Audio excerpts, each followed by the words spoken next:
Hello everybody, this is देवेश्वर। इस पिछले हमने वीडियो में रियल नंबर तक हमने देख लिया था। यहाँ तक ये फोर्थ पार्ट है हमारा नंबर सिस्टम का। इसमें हम कुछ क्वेश्चन देखेंगे, यानी कुछ सवाल और उसके कुछ यानी आंसर को हम सॉल्व करेंगे। तो पहला क्वेश्चन मेरे पास है, 1 से 100 तक कुल कितनी अभाज्य संख्याएं हैं। अभाज्य हमारी संख्याएं कौन सी होती हैं? अभाज्य संख्याएं होती हैं प्राइम नंबर। क्या होती हैं? Prime numbers. यहाँ पे पूछा गया है कि 1 से 100 तक कुल कितने प्राइम नंबर हैं। चलिए अब इस आंसर को हम देखते हैं, क्या सही आंसर होगा इसका।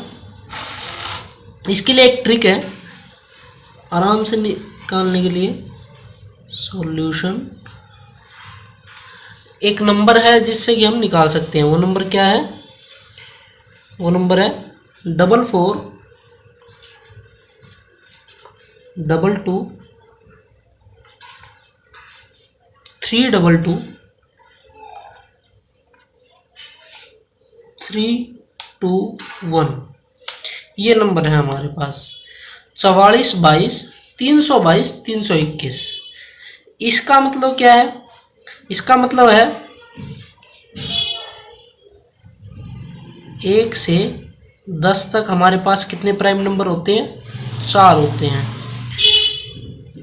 ऐसे हमारे पास 11 से 20 के बीच में फिर 4 होते हैं। फिर 21 से 30 के बीच में 2 होते हैं। 31 से 40 के बीच में हमारे पास 2 प्राइम नंबर होते हैं। ऐसे 41 से 50 के बीच में हमारे पास 3। फिर 51 से 60 के बीच में 2। फिर 61 से 70 के बीच में फिर 2। फिर 71 से 80 के बीच में हमारे पास फिर 3। फिर 81 से 90 के बीच में 2। और ऐसे ही 91 यानी 91 से 100 के बीच में हमारे पास एक नंबर होता है। वे कौन कौन से नंबर होते हैं ये मैं बता देता हूँ कुछ। जैसे 1 से लेके 10 के बीच में ऐसे कौन कौन से प्राइम नंबर हैं? जैसे 2 एक प्राइम नंबर है, क्योंकि इसके कितने फैक्टर हैं? 2 फैक्टर हैं, एक तो 1 और एक खुद 2। ऐसे ही 3 से 5, फिर 6 नहीं होता, फिर 7, फिर 8 नहीं होता, क्योंकि 8 1 में भी आता है, 2 में भी आता है, 4 में भी आता है और अपने आप में भी, यानी 2 से ज़्यादा फैक्टर हैं।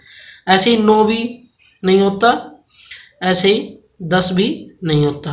कितने फैक्टर हो गए हमारे? कितने हो गए हमारे प्राइम नंबर 1 से 10 के बीच में? 4, 2, 3, 5 और 7।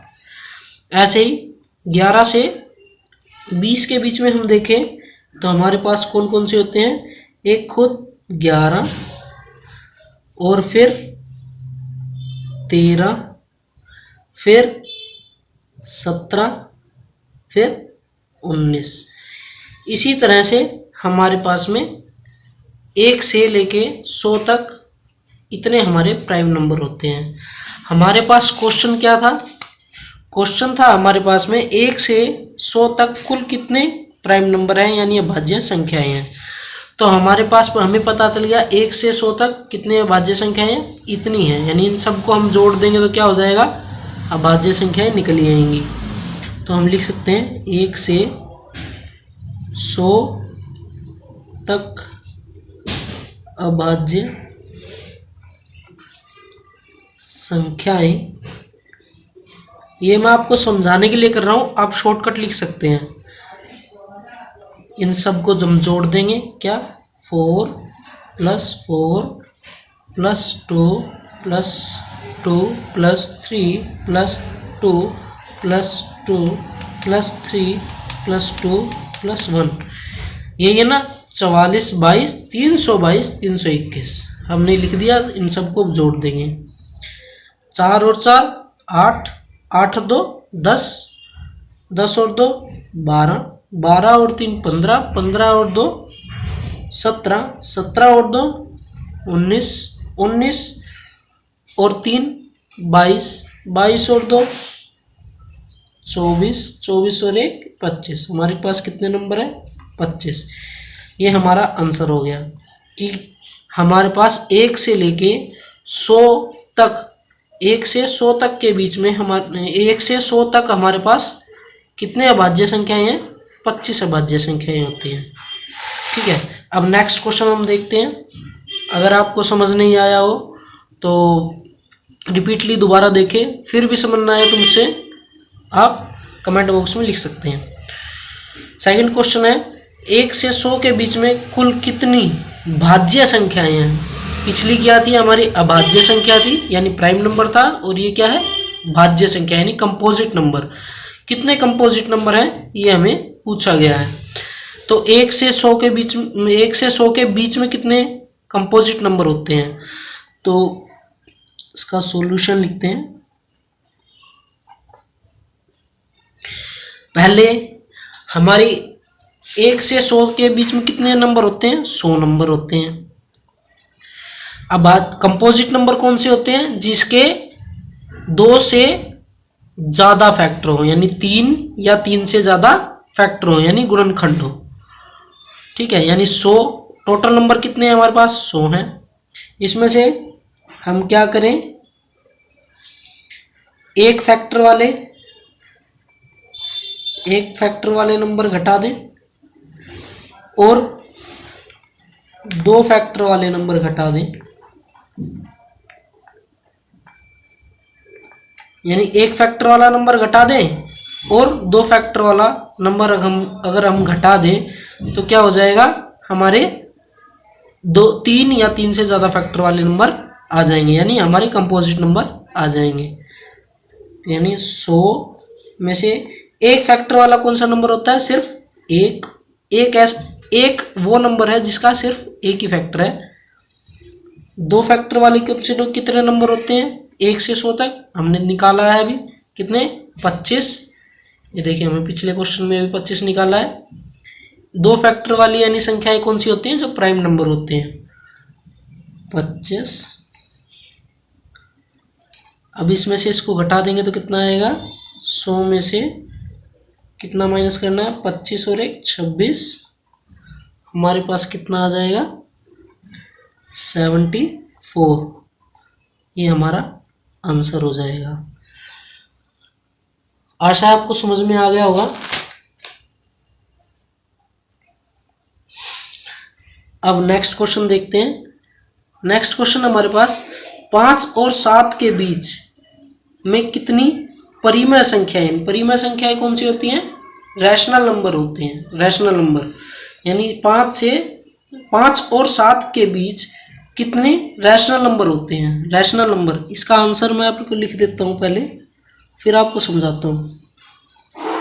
सॉल्यूशन होगा इसका अनंत यानी इन्फिनिटी। इसका सॉल्यूशन तो मैंने आपको बता दिया कि इसका सॉल्यूशन होगा इन्फिनिटी यानी अनंत। यानी 5 से 7 के बीच में अनंत संख्याएं इतनी होंगी जिनको हम गिन भी नहीं सकते, इतनी हमारे क्या होंगे? रैशनल नंबर होंगे 5 और 7 के बीच में। तो इसको हम कैसे देखेंगे वो देख लेते हैं। जैसे 5 है, मान लीजिए 5 को अगर मैं बोलूँ तो कि ये क्या है? रैशनल नंबर है, क्योंकि 5 के नीचे क्या लिखा हुआ है? 1 लिखा हुआ है, वो हिडन है। ठीक है, P/Q के रूप में है और रैशनल नंबर है, और दोनों इंटीजर भी हैं। ऐसे ही 5.1 को ले, 51/10 हो जाएगा कि पॉइंट की जगह पे 1 लग जाएगा, और पॉइंट के बाद में जितने नंबर हैं, जितनी डिजिट है उतनी हम 0 लगा देंगे और पॉइंट को हटा देंगे, तो 51/10 हो जाएगा। ये क्या है? P/Q के रूप में है, और दोनों क्या है? इंटीजर हैं। ऐसे ही 5.11, 5.111, 5.11111, ऐसे ऐसे चलता रहेगा। ऐसे ही फिर यहाँ पे 5.12, फिर y5.122 ऐसे ऐसे चलता रहेगा। ये क्या होते हैं, ये सब ऐसे ही चलते चलते चलते चलते यहाँ पे फिर कभी 6 भी आएगा, फिर 6.1 होगा, फिर वो चलेगा 6.121 12 13 14 15, ठीक है। फिर 1 ऐसे ही चलता चलता हमारा कहाँ तक, यहाँ तक हमारे कितने आएंगे 7 के बीच में हमारे टोटल नंबर हो जाएंगे हमारे इन्फिनिटी, जिनको कि हम गिन भी नहीं सकते, इतने नंबर हो जाएंगे कि हम उनको लिख भी नहीं पाएंगे, ठीक है ना। तो क्या होंगे हमारे वो, इसका आंसर क्या होगा, यानी 5 और 7 के बीच में कितनी रैशनल नंबर होंगे हमारे, अनंत। ऐसा नहीं है कि अगर हम कोई बोले कि 1 और 2 के बीच में कितने रैशनल नंबर होंगे, अनंत। मतलब किसी भी दो संख्याओं के बीच में रैशनल नंबर को कोई पूछे तो वो कितने होते हैं, हमेशा इन्फिनिटी होते हैं, यानी अनंत होते हैं, ठीक है। अब आपको मैं कुछ क्वेश्चन दे देता हूँ होमवर्क के लिए, वो आपको मेरे कमेंट बॉक्स में डालना है उसके आंसर। अगर ये इनके क्वेश्चन के आंसर ना भी मिले तो आप मुझे कमेंट बॉक्स में लिख सकते हैं, मैं इसकी वीडियो आगे बना दूंगा। तो होमवर्क क्या होगा, पहला क्वेश्चन है 1 से 50 तक कुल कितनी अभाज्य संख्याएं, अभाज्य संख्याओं को क्या बोलते हैं, प्राइम नंबर हैं, यानी 1 से 50 तक कुल कितनी अभाज्य संख्याएं हैं। दूसरा क्वेश्चन है 30 से 70 के बीच कुल कितनी अभाज्य संख्याएं होती हैं, यानी प्राइम नंबर होते हैं। यानी प्राइम नंबर बताने हैं दोनों में, एक में बताना है 1 से 50 तक कुल कितनी प्राइम नंबर है, और एक में बताना है 30 से 70 के बीच में कितने प्राइम नंबर हैं। तो इन दोनों के आप कमेंट बॉक्स में आंसर दीजिएगा। तो मिलते हैं हम नेक्स्ट वीडियो में।